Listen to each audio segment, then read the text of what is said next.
அன்பிற்குரிய சகோதர சகோதரிகளே, அஸ்ஸலாமு அலைக்கும் வரஹ்மத்துல்லாஹி வபரகாத்துஹு. சுவர்க்கத்தை எளிதாக அடைய இரு நற்செயல்கள். இந்த அற்புதமான நபிமொழியை அப்துல்லாஹ் இப்னு அம்ர் ரலியல்லாஹு அன்ஹு அவர்கள் அறிவிக்கிறார்கள். இந்த செய்தியை நீங்கள் அபூதாவுதில் 5065வது எண்ணிலும், திருமிதியிலே 3410வது எண்ணிலும், நசாயில 1348வது எண்ணிலும் நீங்கள் இந்த செய்தியை பார்க்கலாம்.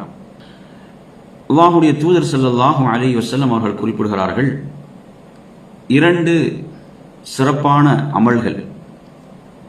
இந்த இரண்டு சிறப்பான அமல்களை லா யுஹாஃபிது அலைஹிமா அப்தும் முஸ்லிமுன் இல்லா தஹல் ஜன்னah.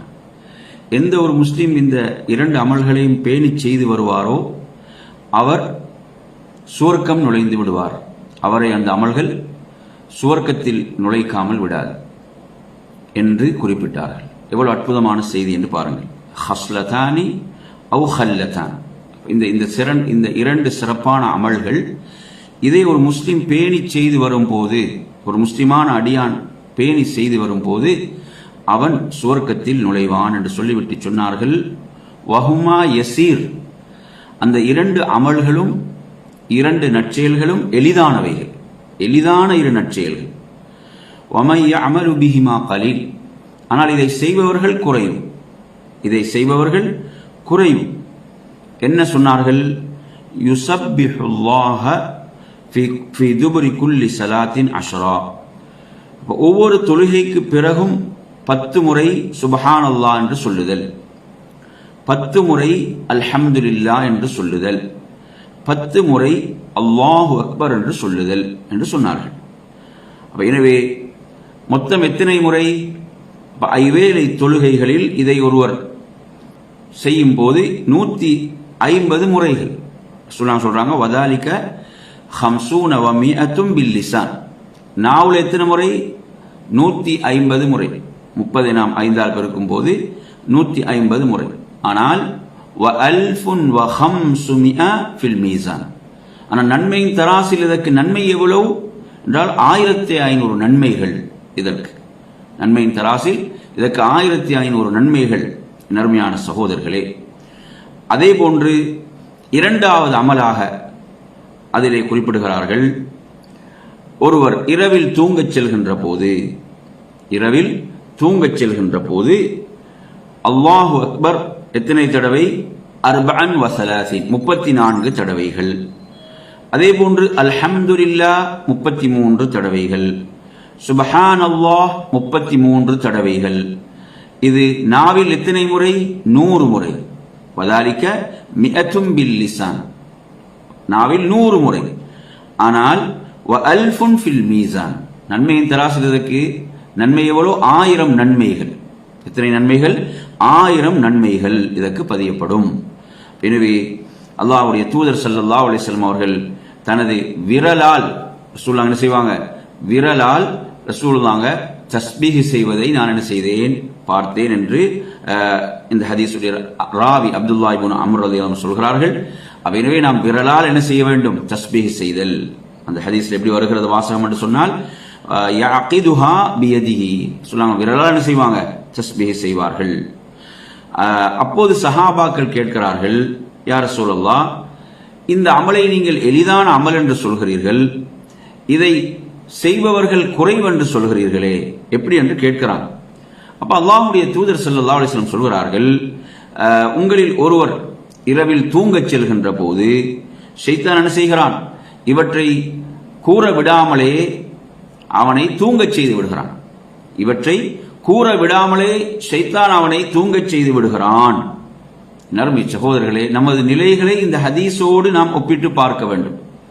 உண்மையில் இரவில் நாம் தூங்கச் செல்லும் போது, அதாவது சுப்ஹானல்லாஹ் 33, அல்ஹம்துலில்லாஹ் 33, அல்லாஹு அக்பர் 34, இதை நாம் சொல்லிவிட்டுத்தான் தூங்குகிறோமா? சொர்க்கத்தை எளிதாக பெற்றுத்தரக்கூடிய இரு அமல்கள் ஒன்றாக இதை அல்லாஹ்வுடைய தூதர் இந்த செய்தியிலே குறிப்பிட்டார். ஒவ்வொருவரும் இந்த செய்தியை கேட்டதன் பிறகு நாம் இன்று இந்த செய்தியை அறிந்திருக்கிறோம். இந்த செய்தியை நானும் நீங்களும் கேட்டிருக்கிறோம். எனவே நாம் என்ன செய்ய வேண்டும்? இரவிலே தூங்கச் செல்வதற்கு முன்னால் சுபஹானல்லாஹ் 33, அல்ஹம்துலில்லாஹ் 33, அல்லாஹு அக்பர் 34 முறை கூறிக்கொள்ளுதல். சொர்க்கத்தையும் எளிதாக பெற்றுத்தரக்கூடிய அமல். அது மட்டுமல்ல, நன்மையின் தராசில் இதற்கு எத்தனை நன்மைகள், 1000 நன்மைகள் அவர் தூங்கச் செல்லும் போது அவருக்காக பதியப்படுது. அவர் தூங்குறதுக்கு முன்னால இதை 100 முறை சொல்வதற்கு அவருக்கு எத்தனை நிமிடங்கள் தேவைப்படும்? 2-3 நிமிடங்களுக்குள்ள சொல்லிவிடலாம். ஆனால் எத்தனை நன்மைகள், 1000 நன்மைகள் அவருக்கு பதியப்பட்டுவிடும்.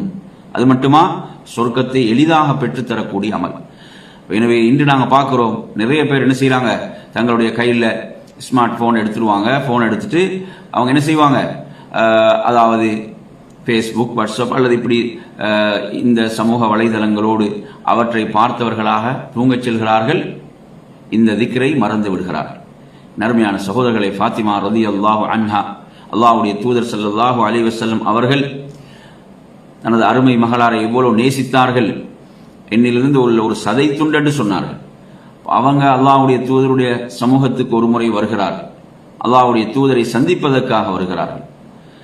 எதற்காக? அவங்க அதிக வேலை பளுக்கள், அதனால் பட்ட சிரமங்கள், அவங்க ஒரு அடிமையை பெற்றுக்கொள்வதற்காக அல்லாஹ்வுடைய தூதரிடம் அவங்களுடைய சமூகத்துக்கு அடிமைகள் கொண்டு வரப்பட்டிருக்கிறாங்க. ஒரு அடிமையை தனது வேலைக்காக பெற்றுக்கொள்ள வேண்டும் என்பதற்காக அல்லாஹ்வுடைய தூதரிடம் தனது தந்தையிடம் வருகிறார்கள். அவங்க மக்களுக்கு எல்லாம் வாரி வாரி கொடுக்கக்கூடியவர்களாக இருக்கிறார்கள். ஆனால் ரசூலுல்லாஹி ஸல்லல்லாஹு அலைஹி வஸல்லம் அந்த சபையிலே இருக்கவில்லை. அவங்க திரும்பி சென்று விடுகிறார்கள். தனது அருமை மகளார் என்னை பார்க்க வந்திருக்கிறாங்க என்ற செய்தி அல்லாஹ்வுடைய தூதர் அறிந்தவுடன் பிறகு என்ன செய்யறாங்க, சொல்லாங்க இரவு நேரத்திலே வருகிறார்கள். தனது அருமை மகளாருடைய வீட்டுக்கு வருகிறார்கள். அலி ரலியல்லாஹு அன்ஹு, ஃபாத்திமா ரலியல்லாஹு அவர்கள் இருவரும் என்ன செய்யறாங்க, விரிப்பில் அவங்க தூக்கத்தில் தூங்கி கொண்டிருக்கின்ற நேரத்தில் சொல்லாங்க அதே இடத்துக்கு வருகிறார்கள். வந்து கேட்கிறாங்க, என்ன, எதற்காக வந்தீர்கள்? சொல்றாங்க, என்ன, அதாவது சிரமங்கள், வேலைகள், ஒட்டகத்துக்கு தீனிகளை கொண்டு வருவது, இப்படி பல அவங்களோட வேலைகள், அதனால் அவங்களுக்கு ஏற்பட்டிருக்கூடிய சிரமங்களை சொல்லி இப்படி ஒரு பணியாளனை பெற்றுக்கொள்வதற்கு தான் வந்தேன், ஒரு வேலையாளை பெற்றுக்கொள்வதற்காக நான் வந்தேன் என்று சொன்ன போது அல்லாஹ்வுடைய தூதர் ஸல்லல்லாஹு அலைஹி வஸல்லம் சொல்கிறார்கள், அதைவிட உங்களுக்கு சிறந்த ஒன்றை நான் சொல்லித் தரட்டுமா, கற்றுத்தரட்டுமா? நீங்கள் தூங்கச் செல்வதற்கு முன்னால் சுபஹானல்லாஹ் 33, அல்ஹம்துலில்லாஹ் 33, அல்லாஹு அக்பர் 34 சொல்லிக் கொள்ளுங்கள். இந்த ஹதீஸை கூறுகின்ற அறிஞர்கள் என்ன சொல்கிறார்கள், உடலுடைய வலியை கூட போக்கக்கூடிய ஆற்றல் சக்தி அல்லாஹ்வுடைய திக்ருக்கு இருக்கிறது. உடலில் ஏற்படக்கூடிய அந்த அசௌகரியங்கள், உடலில் ஏற்படக்கூடிய அந்த அதாவது சிரமங்கள், வலிகள், இவைகளை போக்கக்கூடிய சக்தி கூட இந்த அல்லாஹ்வுடைய திக்ருக்கு இருக்கிறது என்று விளக்கமளிக்கிறார்கள். எனவே அருமையான சகோதரர்களே, அல்லாஹ்வுடைய தூதர் ஸல்லல்லாஹு அலைஹி வஸல்லம் தனது அருமை மகளாருக்கு சொல்லிக் கொடுத்த ஒரு சிறந்த திக்ராக இது இருக்கிறது. இரவில் தூங்கச் செல்வதற்கு முன்னால் இதை ஓதிக்கொள்ளுங்கள். அதைவிட இது சிறப்பானது, உங்களுக்கு ஒரு பணியாளன் கிடைப்பதை விட உங்களுக்கு சிறப்பானது என்று சொல்லிக் கொடுத்தார்கள் என்பதை பார்க்கிறோம். எனவே அருமையான சகோதரர்களே, அல்லாஹ்வுடைய தூதர் ஸல்லல்லாஹு அலைஹி வஸல்லம் அவர்கள் எப்படி வழிகாட்டினார்கள்? இந்த ஹதீஸிலே சொல்கிறார்கள், என்ன, ஷைத்தான் உங்களை இவற்றை கூறுவதற்கு முன்னாலே உங்களை தூங்க வைத்து விடுவான். அவனது சூழ்ச்சிக்கு நாம் ஆளாகிவிடக் கூடாது. அதே போன்று இந்த செய்தியிலே அல்லாஹ்வுடைய தூதர் அடுத்து சொல்கிறார்கள், தொழுகையில இதுல எத்தனை முறை வருகிறது திக்ர்? அதாவது சுபஹானல்லாஹ் 10, அல்ஹம்துலில்லாஹ் 10, அல்லாஹு அக்பர் 10, அதாவது 10 முறை சொல்றது. இந்த இடத்துல நாங்கள் என்ன கவனிக்கிறோம் சொன்னா, சிலர்கள் என்ன திக்ரை 33 முறை சொல்ல வேண்டும், அல்ஹம்துலில்லாஹ் 33 முறை, அல்லாஹு அக்பர் 33 தடவை, இதை சொல்வதற்கு நேரம் செலவாகும். அல்லது அல்லாஹு அக்பர் 34 தடவைகள், இதை சொல்வதற்கு என்ன கூடுதலான நேரம் போகும் என்று சிந்திப்பவர்களுக்கு 10 முறை சொல்வதற்கும் வழிகாட்டல் இருக்கிறது. அல்லாஹ்வுடைய தூதர் 10 முறையும் வழிகாட்டி இருக்கிறான். அதை சொர்க்கத்தை பெற்றுத்தரும் எளிதான அமல் என்று சொல்லி தந்திருக்கிறார்கள். சிலரை பார்த்தீங்கன்னா எண்ணிக்கை எவ்வளவு கூடுதலாக இருக்குது, எப்படி சொல்றது என்று சிந்திப்பவர்களுக்கு உண்மையில என்ன இன்னொரு வழிகாட்டல் இங்க அல்லாஹ்வுடைய தூதர் சொல்லித்தரான். 10 முறை சொல்லுங்க, சுபஹானல்லாஹ் 10 முறை, அல்ஹம்துலில்லாஹ் 10 முறை, அல்லாஹு அக்பர் 10 முறை. அல்லாஹ்வுடைய தூதர் சொல்றாங்க, இதை சொல்பவர்கள் குறைவு என்று சொல்லும் போது அதற்குரிய விளக்கத்தை சஹாபாக்கள் கேட்டபோது சொல்கிறார்கள், அதாவது தொழுகை முடிந்தவுடன் என்ன செய்வான், ஷைத்தான் ஏதாவது ஒரு சிந்தனையை போடுவான், அந்த வேலை இருக்குது, அவசரமணி அந்த வேலையை முடிக்க வேண்டும் என்ற ஒரு அதாவது ஃபைதக்கிருஹு ஹாஜதஹு கப்ல அன் யகூலுஹா, இந்த திக்ரை சொல்வதற்கு முன்னால ஷைத்தான் என்ன செய்வான், அவனது சிந்தனையிலே போடுவான், உனது இந்த வேலை இருக்கிறது என்று சொல்லி அப்படி ஒரு சிந்தனையை போட்டோடு அவன் என்ன செய்வான், அந்த திக்ரை சொல்லாமலே எழுந்து சென்று விடுவான். பார்க்குறோமா இல்லையா? இன்று பலருடைய நிலை என்ன, தொழுது முடிந்தோடனே கையில் என்ன செய்வாங்க, போனை தான் எடுத்துருவாங்க. போனை எடுத்து பார்த்துட்டு அப்படியே வெளியேறி சென்று விடுவார்கள். இவ்வளவு ஒரு சிறப்பான அமல் அங்கு தவறி போகிறது. நாங்கள் இந்த ஹதீஸை நிதர்சனமாக இன்று கண்டு கொண்டிருக்கிறோம். தொழுது முடிஞ்சு என்ன செய்யறாங்க, அஸ்தக்ஃபிருல்லாஹ் சொல்றதை எப்படி போனாலும் போனை கையில் எடுப்பாங்க, பார்த்து அப்படியே வெளியேறி சென்று விடுவார்கள். எனவே அன்பிற்குரிய நறுமையான சகோதரர்களே, சொர்க்கத்தை எளிதாக பெற்றுத்தரக்கூடிய அமல்கள் இந்த அமல்கள். இதுல சிலருக்கு ஏற்படக்கூடிய மற்றும் ஒரு சந்தேகம் என்ன, அப்ப சுப்ஹானல்லாஹ் 33 தடவை சொல்றது, அல்ஹம்துலில்லாஹ் 33 தடவை சொல்றது, அல்லாஹ் அக்பர் 34 தடவை சொல்றது, இப்படி சொல்லக்கூடாதான்றால் அதற்கு வேற ரிவாயத்துக்கள் ஹதீஸ்கள் இருக்கின்றன. அதற்கு தனியான சிறப்புகள் அல்லாஹ்வுடைய தூதர் சொல்லி இருக்கிறாங்க. அவ்வாறு சொல்லக்கூடியவர்கள் அவ்வாறு வளமையாக சொல்வது. அப்படி சொல்லும் போது 10 முறை என்பதும் அதற்குள்ள வந்துவிடும்.